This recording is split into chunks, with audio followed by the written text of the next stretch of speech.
Hey guys, welcome back to another episode of Bad Movie Night. My name's Chris, and tonight I'm talking about The Empty Man. It is written and directed by David Prior, based on a graphic novel.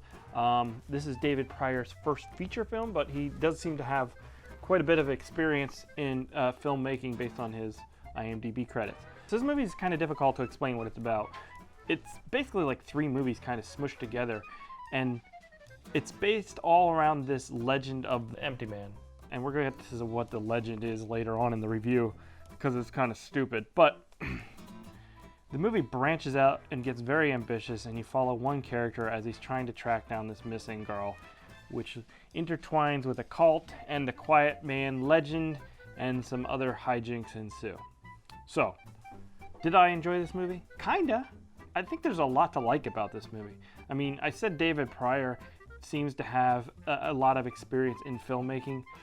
You know, he's like 20 directorial credits, no features, but it shows. There's so many smart choices in scenes and lots of great transitional moments. I think a lot of directors starting out forget about transitions, and I think that's easy to do, especially if you've never really edited, but transitions are so important, and there's so many great transitional moments in this movie that just you can see the experience on screen. So yeah, this movie looks great. Has a very, somber tone to it. It kind of reminded me of The Ring. Even some of the storytelling kind of reminded me of The Ring a bit. But everything's kind of dreary and gloomy. But it's well shot, well edited. The movie is really pretty long. It's 2 hours and 17 minutes long. And I will say, for like about an hour and 45 minutes in is when I started to feel a little bit fatigued by it. But before then, I was all pretty much compelled. There's some shocking moments in this movie, not because of what happened on screen, but because the movie made choices where it shifts into what feels like a different kind of genre of a horror movie. It's all sort of horror thriller type thing, but it does shift around where you're like, wait a second, what? We're on to this now? It's just a little bit jarring in its way with those things, and it doesn't feel very cohesive when you get down to it. So the movie, for the first 25 minutes or so, you're in like these climbers get stuck because of a snowstorm, and this guy falls into a temple and stumbles upon this weird, statue type thing. And then from there on out, the movie plays out over a few days where they're kind of stuck in this little hut. The one guy is kind of catatonic, and you're trying to figure out what's going on. It's a really good setup, and it's really compelling, and I was really on board. And then after 25 minutes, the movie shifts, and it starts over with new characters. It takes you a little bit to get back into the movie then. I did eventually get back into it because I like the main character they introduced, but it is weird, man. There's like that book like Save the Cat and stuff where they talk about it. I don't know exactly the page numbers, but they're very strict on their page numbers, where you hit a certain page, you need to have, your inciting incident. And it's usually like 20 or 25 pages in or something like that where you have like your first inciting incident. And I think because you spend 20 minutes in the movie getting to know the characters, so that when something happens, it has an effect on you because you feel for the characters. And it did. It worked with this opening. But then 25 minutes in, that storyline ends and it moves on to a new one. And you're starting all over with new characters that you don't know, and it feels like the movie just reboots. It does come back around again. I was really worried that it was never going to come back around again because, in some horror movies, you just have this opening where the monster kills somebody. And it's just to get a kill on screen and to kind of sort of introduce the monster. And they do that sort of thing here, but it's almost 30 minutes long. But it does play into the main narrative by the end of the movie. But it just felt so weird.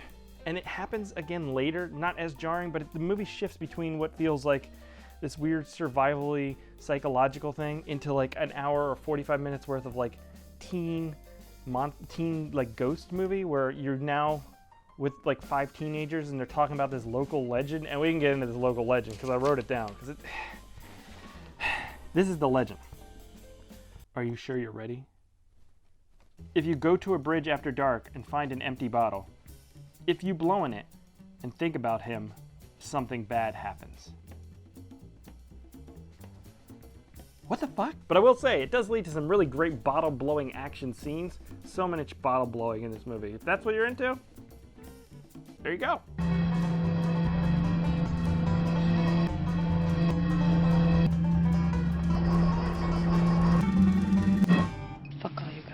And that's where I get kind of the Ring comparison.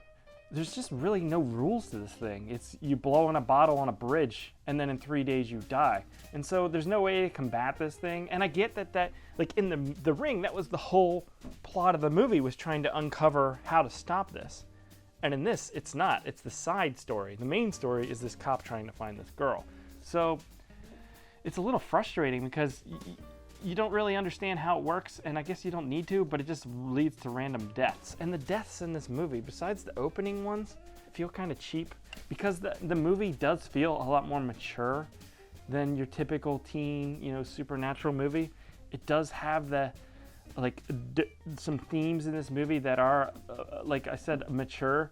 But then for 45 minutes of the movie, you're dealing with teens getting murdered by a monster guy, and it's cheesy. It doesn't kind of fit with like the idea you build up in your head of this local legend. And then the last third of the movie kind of shifts gear again into this cult thing. And I think the cult thing was interesting and led to a lot of creepy visuals, but because we're all over the place and we're twisting and turning in the storyline, it just feels like it loses the thread of the Empty Man. And I get the idea by the end, which makes sense with this cult-like storyline they introduce and this philosophy they introduce by the end of the movie. But for the first half of the movie, the Quiet Man's basically this boogeyman who kind of just appears out of the shadows and murders you. So it's a weird mix that doesn't quite work for me. Overall, though, I didn't hate the movie. I liked a lot of things about it. I thought the acting was good. I thought the musical score was good. I thought it was shot really well. I think the story is interesting. I like the later half of the movie's ideas with this cult a lot more than I like the legend idea. Because the legend idea, like I said, feels cheesy. It feels teeny, supernatural monster, lights out kind of thing. Truth or Dare, whatever, those kind of movies. And the other stuff feels more mature and psychological, and it just doesn't mold together very well. And then because the Quiet Man deals with the end of the movie in this like thematic way with their main character, but also is supposed to be this creature monster thing that appears out of the shadows, it just kind of feels like you're taking like a high concept idea and then showing it with a cheap monster. I don't know. So yeah, The Quiet Man is out now on VOD. Check it out if you got time. And let me know what you think down below, and I will catch you here next time. Oh, by the way, yes, I'm in a different set. It was cold outside. Whatever. I don't care. Okay, bye.